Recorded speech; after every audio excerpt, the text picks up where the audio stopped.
Being informative channels சார்பாக என்னோட வணக்கம். இன்றைக்கான தகவல் பதிவு என்னன்னு பார்த்தீங்கன்னா, கடந்த நவம்பர் 14ஆம் தேதி அன்று நம்ம மினிஸ்ட்ரி ஆஃப் எக்ஸ்டர்னல் அஃபேர்ஸ் வந்து இந்த 18 ECR நாடுகளுக்கு வேலை வாய்ப்புக்காக போகிற ECNR பாஸ்போர்ட் ஹோல்டர்ஸ் போகிறதுக்கு முன்னாடி வந்து immigrate.gov.in என்ற இணையதளத்தில் வந்து பதிவு செய்யணுன்ற ஒரு கட்டுப்பாடு விதிச்சிருந்தாங்க. இதை பற்றின வீடியோ நம்ம ஆல்ரெடி வெளியிட்டிருக்கோம். ஸோ இது பார்த்திங்கன்னா இந்த கட்டுப்பாடு வந்து ஆல்ரெடி இந்த 18 ECR நாடுகளில் வேலை செய்து கொண்டிருக்கும் ECNR பாஸ்போர்ட் ஹோல்டர்ஸ் மத்தியில் பார்த்திங்கன்னா நிறைய கேள்வி வந்து எழுப்பியிருந்தது, நிறைய குழப்பங்களை வந்து ஏற்படுத்தியிருந்தது.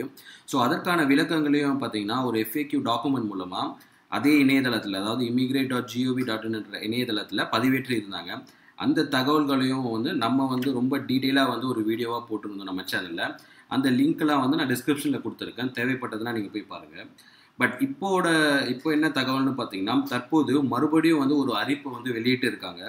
அதில் வந்து இந்த ரெஜிஸ்ட்ரேஷன் பண்ணோன்ற இந்த கட்டுப்பாடை வந்து தற்காலிகமாக நிறுத்தி வைக்கப்பட்டுள்ளதாக குறிப்பிட்டிருக்காங்க. ஸோ இது சம்பந்தமாக வெளியிடப்பட்டுள்ள அதிகாரப்பூர்வ அறிக்கையில் என்ன சொல்லியிருக்காங்கன்றதை நம்ம இந்த வீடியோவில் பார்க்க போகிறோம். ஸோ இந்த அறிக்கை வந்து 28 நவம்பர் 2018ஆம் தேதி வந்து வெளியிட்டிருக்காங்க. ஸோ அதில் என்ன சொல்லியிருக்காங்கன்னு பார்த்தீங்கன்னா, ஸோ முக்கியமான என்ன தகவல்ன்றதை மட்டும் நான் இங்கே சொல்கிறேன். So the ministry has been receiving representation from various quarters, including non-ECR passport holders already employed in ECR countries, regarding difficulties faced by them and registration on www.immigrate.gov.in. அதாவது நிறைய அமைப்புகள், அதுக்கப்புறம் இந்த வெளிநாட்டு இந்த ECR நாடுகளில் ஆல்ரெடி ஒர்க் பண்ணிட்டு இருக்கவங்க, இவங்க கிட்டலாம் வந்து இந்த கம்யூனிட்டிஸ் கிட்ட வந்து நிறைய கம்ப்ளைண்ட்ஸ் வந்திருக்குன்னு சொல்கிறாங்க.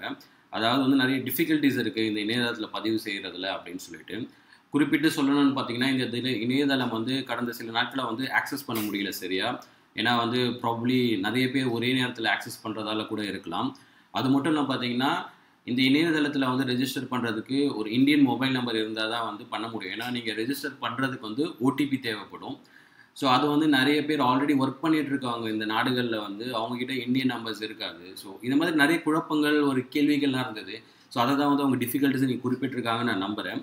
ஸோ இதெல்லாம் பேஸ் பண்ணி என்ன முடிவு பண்ணியிருக்காங்கன்னா, ஸோ என்ன சொல்லியிருக்காங்கன்னா, in view of the above, the competent authority has decided to keep this advisory regarding registration of non-ECR passport holders in abeyance until further orders.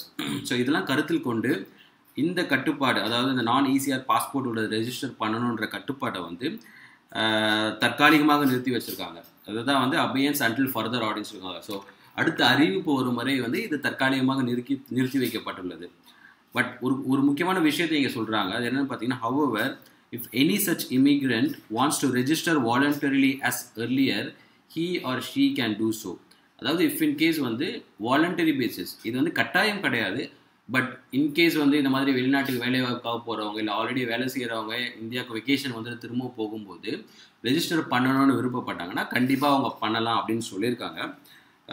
So இது ஆக்சுவலாக பார்த்தீங்கன்னா உண்மையாக ஒரு நல்ல விஷயம். ஏன்னா அட்லீஸ்ட் வந்து இவங்க திரும்பவும் அமுல்படுத்தினா கூட ஓரளவுக்கு எல்லாருக்கும் ஒரு அண்டர்ஸ்டாண்டிங் கிடச்சிருக்கும். ஏன்னா இந்த கடந்த சில நாட்களில் பார்த்தீங்கன்னா நான் சொன்ன மாதிரி நிறைய குழப்பங்கள், கேள்விகள். ஏன்னா நான் இதை சம்மந்தமாக போடப்பட்ட வீடியோக்குள்ளே பார்த்தீங்கன்னா நிறைய கமெண்ட்ஸ் இருந்தது. நிறைய பேருக்கு இது எப்படி பண்ணணும், என்ன பண்ணுற கேள்விகள் இருந்தது. ஸோ இது அவங்களுக்கு கொஞ்சம் ஸ்பேஸ் அண்ட் டைம் கொடுக்கும் இதை பற்றி ஒரு தெளிவான அண்டர்ஸ்டாண்டிங் கிடைக்கிறதுக்கு.